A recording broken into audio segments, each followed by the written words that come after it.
Hello, everybody. My name is Paul Beckwith, and in this video, I'm going to talk about some of the surprising electrical properties of water, specifically water droplets. There's some very surprising phenomena known as micro microlightning or micro electrical bursts, electrostatic discharges between water droplets of different sizes. So if you have ocean waves creating spray, breaking and creating spray either on a coastline or out in the ocean, the white caps, you're getting water droplets going into the air. And these, or in a waterfall, for example, or even a rapidly flowing river with water spray, water hitting rocks, spraying coming up. Whenever you get generation of water droplets, you get a different size distribution of the droplets. So you can get very large droplets or very tiny droplets, and the very large droplets tend to lose their electrons to the very small droplets. So the small droplets get negatively charged. The large droplets are positively charged. When these droplets can get close to each other, you can get an electrical discharge or a microlightning, a phenomena happening between these droplets. So you can often see it at night if you're near a water droplet generator of some sort, like next to a waterfall or etc. And these little microlightning phenomena are much more widespread than we thought. And, when you hear of the idea of some spontaneous combustion or spontaneous ignition, for example, perhaps it's these micro lightning events that are causing the explosion or the burst, the spontaneous combustion, especially if there's a lot of methane in the air. So that's a very important thing. Maybe these things are influencing the formation of methane blowholes and explosions and so on in the permafrost. So that's one really interesting phenomena of water. So I'll talk a little bit about what's happening, a little bit about the science behind what's happening. And an interesting phenomena that you may have seen is if you pull a piece of tape off something and it's dark, sometimes you can see these little sparks. And they've actually done some peer-reviewed science on this, and they put tape on spools and automatically change the rate at which the tape was unwinding on the spool. And that sharp pulling motion creates this sort of friction, and you get this triboelectricity effect. You could actually see sparks. Excuse me. If you put some if you're brushing a sweater, you can generate static, electrical charges by friction, right? The old ebony rod that you apply, a certain type of cloth to, and you can transfer charges to the ebony rod and to the cloth, and you can see discharges. Think of a sweater. You're in a very dry area, static electricity. Well, you can generate very, very high electric fields, it turns out, by peeling tape. And you can generate, the energy can be in photons in visible light, but you can also generate X-rays, and you can get charges of like 10 to the 9th volts per meter, charge separation, which is very, very high, causing sparks and things. So it's a very, and then when you get these sparks, you can get different chemicals generated. So the micro lightning, for example, if you've got a mixture of nitrogen and oxygen and CO2 and other things, one of the ideas on how life originated on the planet was these electrical discharges forming these carbon-nitrogen bonds, and this is actually being demonstrated both from micro lightning discharges and also from pulling tape across the surface. And another interesting phenomena of water that we haven't really understood, is how does somebody skate on ice, or how do you ski on snow? Like, what creates the lubrication, the friction? Skating, for example, we thought that the pressure of the skate blade would push down the ice, and higher pressure would lower the melting point. So we get some melting of the water, of the ice underneath the skate blade, and that creates a thin layer of water, which gives you the friction. But what happens when you skate and it's minus 30 or minus 40 out? You're still managing to skate, and the physics says that the pressure is not enough to create that film of water. So, you know, a study recently comes up with surprising ideas on what's actually happening in this case. And what's happening is that it's the electrical nature of the water and of the ice and the dipoles. Like H2O is a polarized molecule, right? The hydrogens, you know, tend to be the positive side of the molecule. The oxygen, the negative side, that creates a dipole, both positive and negative charges separated. And when within the water molecules, when you've got a material like steel of your skate blade going across the ice, there's dipoles in the metallic material too. So it's an electrical interaction now that we believe that generates that thin film of water, and that can happen, of course, at all temperatures. It doesn't require, you know, that explains why it's still slippery when you're skating on ice and it's minus 40.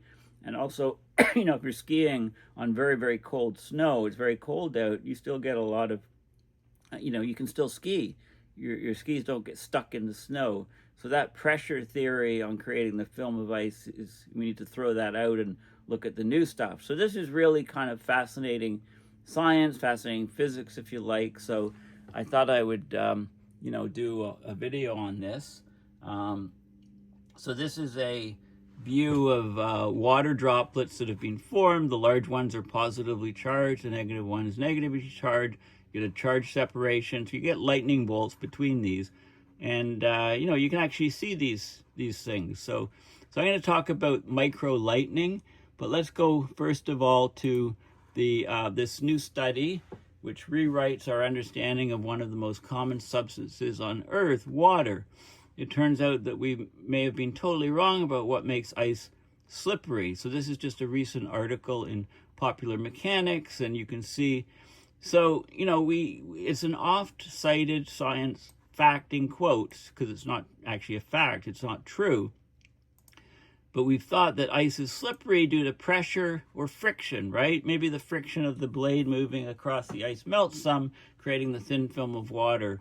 But these explanations don't explain why ice is slippery, even at temperatures, very low temperatures, where such melting from either pressure-driven or friction is not possible. So this new study finds that ice might actually be slippery due to the orientation of the dipoles in the material. The dipoles in the ice, dipoles in water, and dipoles in the material, in the slipping surface. So whether it's steel slipping across the ice or the sole of your shoe, right? The dipoles in that are interacting with the dipoles in the ice. So that it creates, so this opposing surface, this like the shoe or ice skate blade, it disrupts the orientation of the top layer of dipoles, and that actually produces a liquid. It actually melts some of the ice and creates a liquid layer between the material of your shoe or skate blade and the actual ice, and that causes a lubrication, making the surface slippery. Okay, so we need to look into the physics, and water is fascinating. According to the American Chemical Society, there's expected to be anywhere between 20 and 74,963 different forms of ice. Scientists have just discovered the 21st form. They call it Ice 21 earlier this year. And that's when you apply high pressure, extremely high pressure to water and create this ice. So the behavior of the ice and the structure of the ice is different. That's why we talk about different forms of ice. So the fundamental behaviors of basic water got cold ice. We may be totally wrong about what makes ice slippery. So pressure, normally what we say again is we put pressure on the surface of the ice, like from the skate blade, right? It's narrow, it's small surface area, so the pressure could be very high, melting some ice, getting the thin layer. I mean, it makes sense, right? But it's not true. That's not the reason why the watery film is created. Some people can just say it's friction, the friction causing heating. Friction of an object moving over the ice heats things up, produces the watery layer. But there was an article in The Conversation, great publication. It doesn't quite explain why ice remains slippery when you're well below freezing. Like ice formed at minus 20 degrees Celsius would need 500 times the pressure that you get from a typical ice skate to turn the ice into a liquid if it was pressure the only reason for the slippiness of ice. So they did this study in Germany and they figured out the solution, right? If you're skiing at 40 degrees, if you're skiing below 40 degrees Celsius, that's impossible because it's simply between minus 40 degrees Celsius, minus 40. It's impossible because it's simply too cold for a thin lubricating liquid film to form beneath the skis, but that's incorrect. You can ski when it's colder than minus 40. Minus 40 Fahrenheit and minus 40 Celsius, that's where the scale, they're equal. That's where the scales intersect. So this is in Physical Review Letters, a very reputable physics journal. They did computer simulations on molecular dipoles, not temperature, not friction or pressure. And they say these molecular dipoles of the material that's on the ice, like your sole of your shoe or the ice skate blade, it's the molecular dipoles in the two different materials, the ice versus the metal, or the rubber in the case of your shoe, and those are what are responsible for ice's slippery nature, allowing you to slip and slide when it's very, very cold temperature. So dipoles basically, they occur when regions in a molecule have partial positive or negative charges. So one side of the molecule could be positive, for example, the two hydrogens in H2O. The other side, like the oxygen in H2O, is negative, so you get a charge separation, you get the dipole in the molecule, and then they react in very different ways with other materials. When a liquid becomes a solid, so water freezing into ice, the molecules arrange themselves into a lattice that just vibrates and doesn't translate. So when someone steps onto ice, there's a new material in contact with the ice, like the soles of your shoes or the ice blade, and that disrupts the orientation of the dipoles in the top layer of ice molecules, and these dipole-dipole interactions become frustrated, and the disorder causes the ice to form a liquid. So you get more, the solid is very ordered. The molecules are stuck in place and just vibrating, but when you frustrate the molecules and make them disordered, then you get a layer of water forming between the material, the sole of your shoe or the ice skate blade, and the ice itself. And this molecular behavior persists even as temperatures drop to near absolute zero. So they've actually done studies where they lower the temperature to near absolute zero, and you can still generate this water layer, this film of water, making the ice slippery. So really fascinating study, and there's lots of stuff. There's another article here. Woah, scientists just made warm ice. You can make warm ice. Temperature is very high, but it's ice because you apply a very, very high pressure. In this case, they super compress water to 20,000 times normal pressure, and very quickly, in 10 milliseconds, they created warm ice. Scientists call it Ice XXI. It's a new type of ice. It's just been recognized. This paper is fairly recent, from just last month. And you can get ice forming at very, very warm temperatures, so-called warm ice. And this is the Korean Research Institute of Standards that discovered this and called it Ice XXI. Okay, so 2 gigapascals of pressure, very short period of time. They used high-tech X-ray to capture the molecular structure of what resulted, and it's basically ice. And discovery of these types of high-temperature metastable ices could help scientists understand the interiors of icy moons throughout the solar system. So there are applications of this, and so we've seen 20 different phases of ice. ice 1 to 20, so this is 21.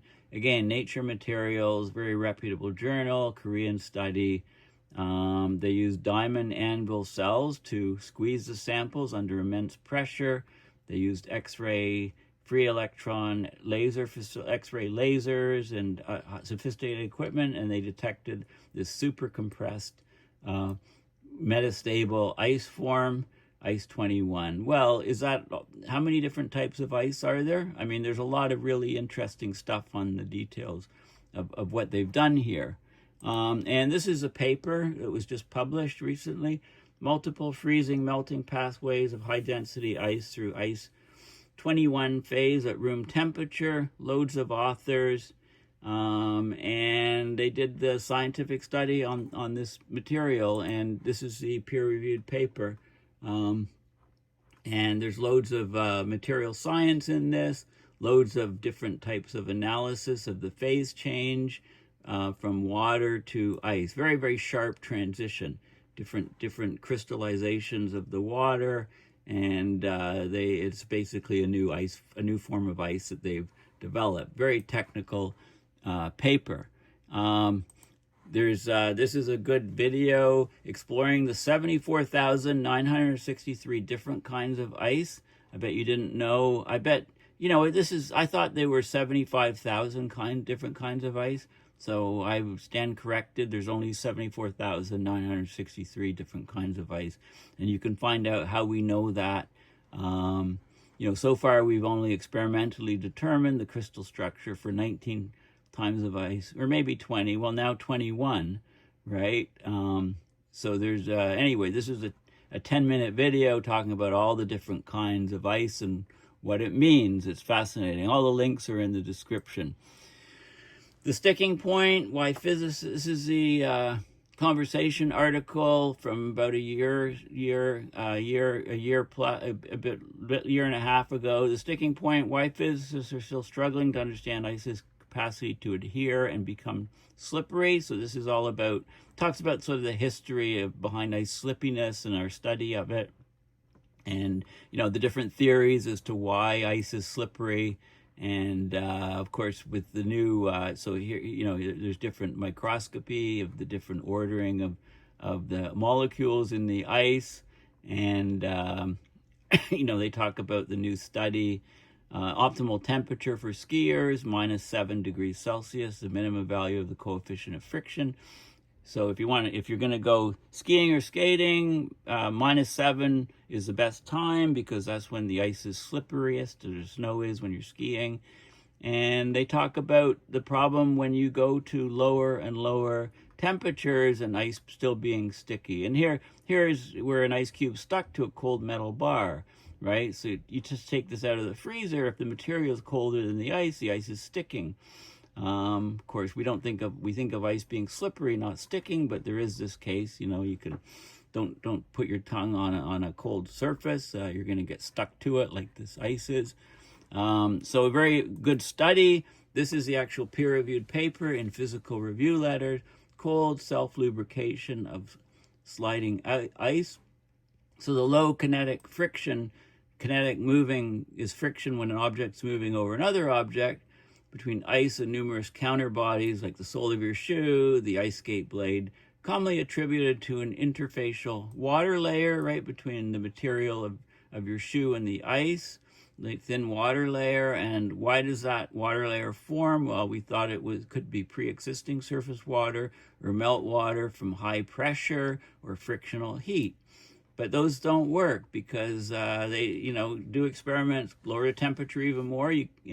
It's still slippery, but these theories don't apply. They don't work. So they did molecular simulations that went deeper and deeper, finer and finer detail of what the ice is comprised of.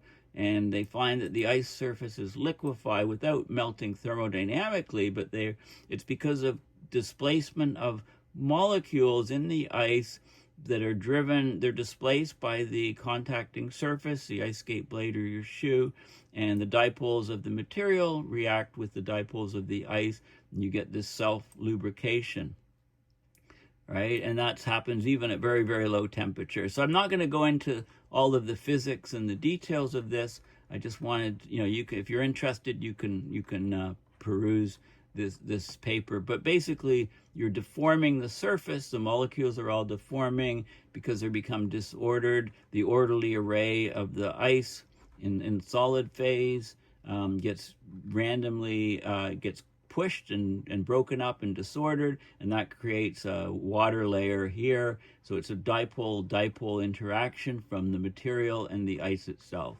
Okay, so we're discovering new things about water that we never knew before, right? Pretty amazing stuff. Now let's go to the microlightning stuff, because that's also that's fascinating stuff. So this is from this year. Microlightning in water droplets may have sparked life on Earth. So Stanford study, electrical charges in sprays of water can cause chemical reactions that form organic molecules from inorganic materials. So from the nitrogen in the air, the CO2 in the air, the oxygen in the air, right? You get these little microlightning bursts, and that can cause the bonds between the carbon and the nitrogen that are the building blocks for life, for all life. So this could have generated life on the planet. So here's just water hitting a rock in the ocean, and all this spray, and the spray separates into, you get a distribution of sizes in the spray. The larger water molecules take on a positive charge, the smaller ones a negative charge. If this was at night, you could see little bursts of microlightning, and those can actually change the inorganic materials into organic materials that are the basic building blocks of life. So think of a waterfall, think of water waves, this coastlines. Okay, so so life may not have begun with a dramatic lightning strike into the ocean, but from many smaller micro-lightning exchanges among water droplets from crashing waterfalls or breaking waves. So water sprayed into a mixture of gases thought to be present in early Earth's atmosphere can lead to the formation of organic molecules with carbon-nitrogen bonds, including uracil, one of the components of DNA and RNA. So I think this is a really important, very, very important scientific advance. Of course, it's in the journal Science Advances. So it adds new evidence and a new angle. There's this hypothesis called the Miller-Urey hypothesis, a much disputed hypothesis. It argues that life on the planet started from a lightning strike. Well, it looks like this theory was based on a 1952 experiment showing that organic compounds could form with application of electricity to a mixture of water and inorganic gases that are common in the atmosphere. Well, yes, but the microlightning can do this. So this really advances the ideas. I mean, we really need to rethink how life originated on our planet. So it's really these microelectric discharges between oppositely charged water micro droplets make all the organic molecules observed previously in the Miller-Urey experiment. So this is a new mechanism for the prebiotic synthesis of molecules that constitute the building blocks of life. So really, really important stuff. I mean, microlightning has huge power and potential, right? For a couple billion years after Earth was formed, that there was a swirl of chemicals, no organic molecules with carbon-nitrogen bonds. You need the carbon-nitrogen bonds they're essential for proteins, for enzymes, for nucleic acids, for chlorophyll, and other compounds that make up living things today.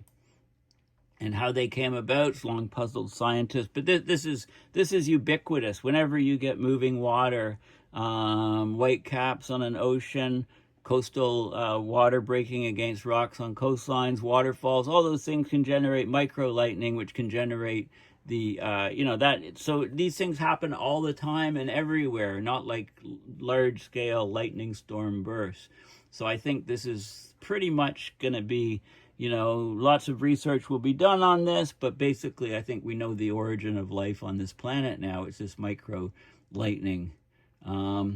Right? When, the idea of it just being massive lightning from storms, critics said lightning's too infrequent, the ocean's too large and dispersed for it to be a realistic, thing forming life. Like lightning striking in the ocean interacting with early planet gases like methane, ammonia, hydrogen, can create these organic materials. Well, the microlightning, which is everywhere, is doing it. So this microlightning, is a new process. We're documenting with high-speed cameras.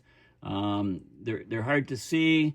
Tiny flashes of microlightning may be hard to see, but they still carry a lot of energy.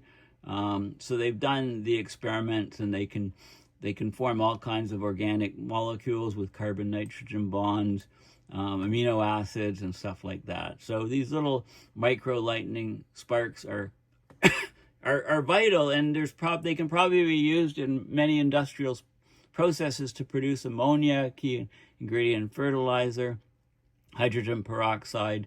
We normally think of water as so benign, but when it's divided into these little droplets, it's highly reactive. So really fascinating research. And here's an article in an astronomy journal. Microlightning may have sparked life on Earth. So there's an article here. This is the Science Advances peer-reviewed paper in chemistry. Spraying of water microdroplets forms luminescence and causes chemical reactions in the surrounding gas. So this is a peer-reviewed paper that was just published in March of this year.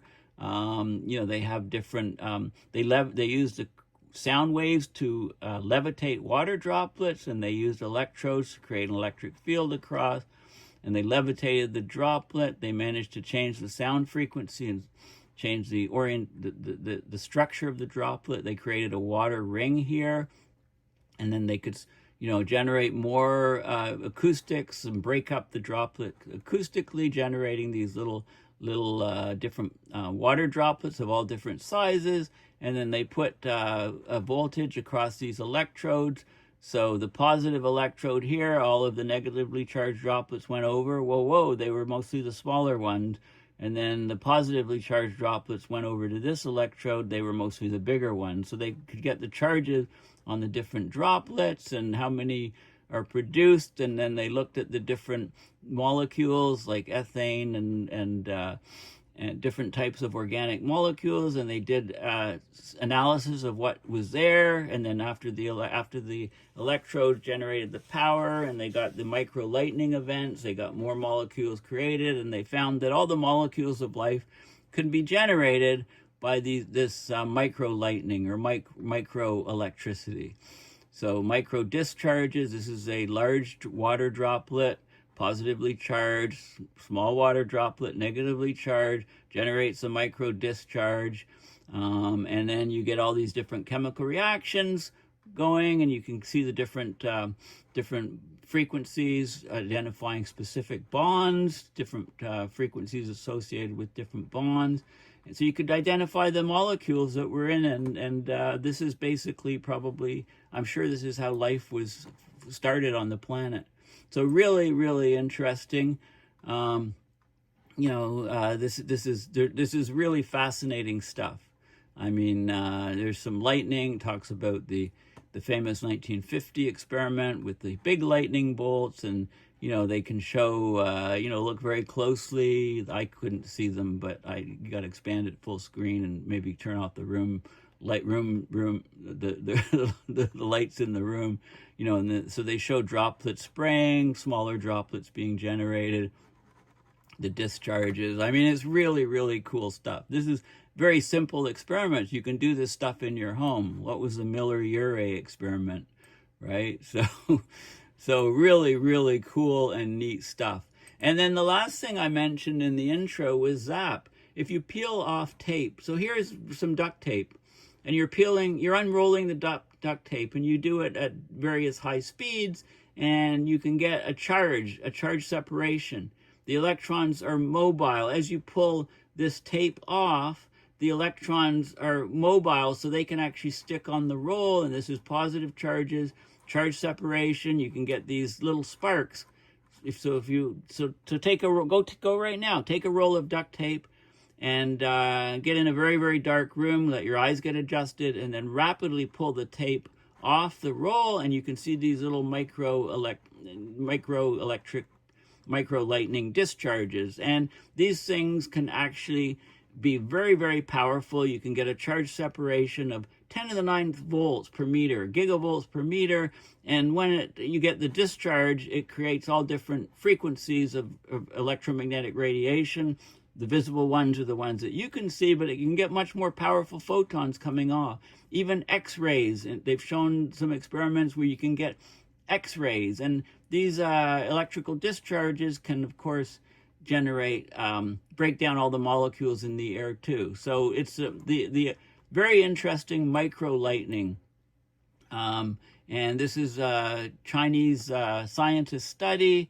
This is, so they had tape here, peeling, they controlled the peeling rate.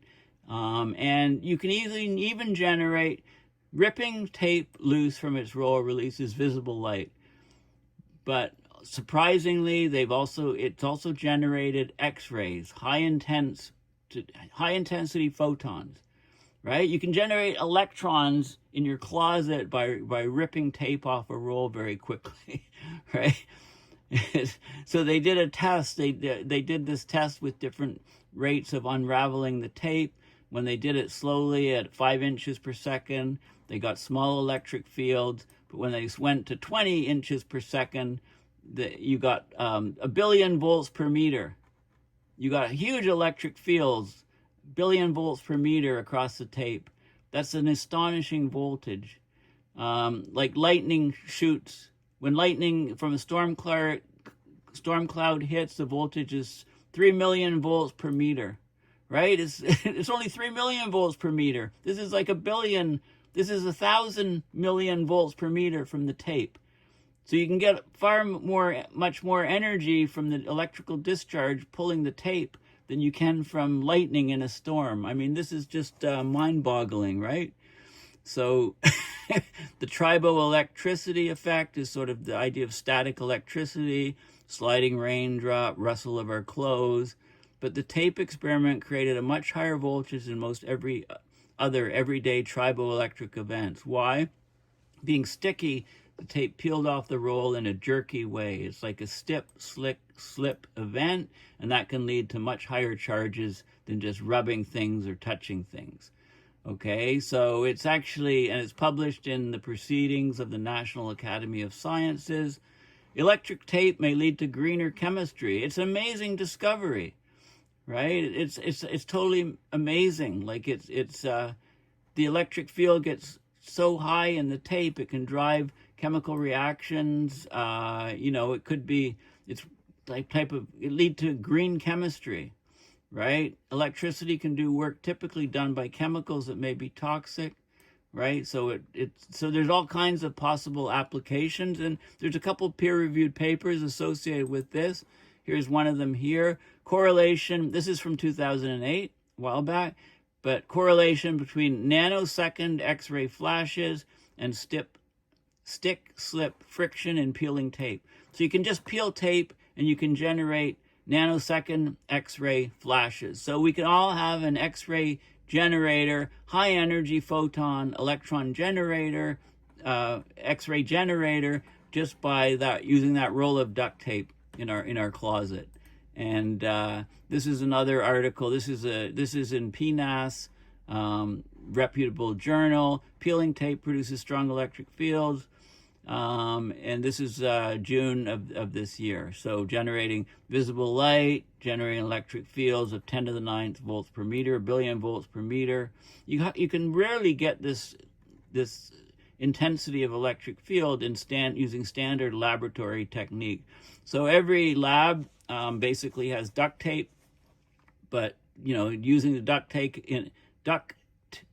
in a different, I call it duct tape often. It's duct, D-U-C-T, because if you get a leak in your heating cooling system, you just go down into the basement and you use the roll of duct tape to block up the holes in the ducts, right? I prefer the duct tape, but versus duct.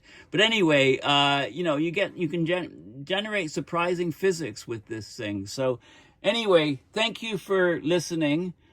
Please go to my website, paulbeckwith.net, and donate to PayPal to support my research and videos, and I'm all across social media. Just search for Paul Beckwith. And like I say, there are various applications that will come from these techniques, but clearly modern science, the best science that we have, doesn't really understand the water molecule fully. I mean, that's, I think, one of the most surprising things. So everybody, stop the video, get your roll of duct tape, go into a dark closet tonight, and generate your intense X-rays from peeling the tape quickly. And you'll see the luminescence, the sparks from it, hopefully. So very interesting experiment to try. Thanks for listening, and bye for now.